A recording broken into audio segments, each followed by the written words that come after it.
दोस्तों भोजपुरी के trending star Khesari Lal Yadav के न्यू सॉन्ग सड़िया ब्लम को देखते ही रश्मिका मंदाना ने कही ऐसी बात जिसे सुनकर आप भी हो जाएंगे हैरान। तो दोस्तों क्या है, खबर की पूरी जानकारी जानेंगे इस वीडियो में। इससे पहले अगर आप हमारे चैनल पर नए हो तो वीडियो को लाइक शेयर करके चैनल को सब्सक्राइब जरूर कर दीजिएगा। दोस्तों चलते हैं खबर की ओर।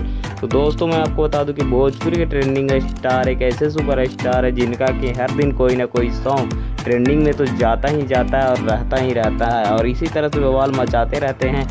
और इसी तरह से बवाल मचाने के लिए एक और सॉन्ग उनका आ गया है जिसका कि नाम है सड़िया ब्लम, जिसमें कि फीचरिंग में कोमल सिंह हैं, जो कि वो आपको तो पता होगा कि ऐसी ब्लम करके एक सॉन्ग आया था उसमें भी थी और वहीं एक्ट्रेस इसमें भी है, जो कि सॉन्ग काफ़ी ज़्यादा बवाल है। और इससे पहले एक सॉन्ग आया था ये चुनमुनिया, जो कि काफ़ी ज़्यादा बवाल मचा, इसमें काफ़ी ज़्यादा विवाद भी हुआ था।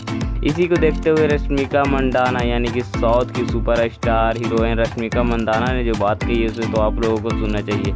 रश्मिका मंदाना ने कहा है कि इस सॉन्ग में खेसारी लाल यादव को हमें लाना चाहिए था। हम खेसारी लाल यादव के साथ इस सॉन्ग में काम करना चाहते थे, लेकिन कोई रिस्पांस नहीं मिलने के कारण मैं उनके साथ नहीं आ पाई। बाकी आप लोगों को क्या लगता है कि सच में साउथ के हीरोइन रश्मिका मंदाना को इस सॉन्ग में खेसारी लाल यादव के साथ काम करना चाहिए था? क्या खेसारी लाल यादव को भी उनके साथ कोलैब करके उनका सॉन्ग लाना चाहिए? कमेंट में ज़रूर बताइएगा और इसे खबर जाने के लिए चैनल को सब्सक्राइब जरूर कर दीजिए।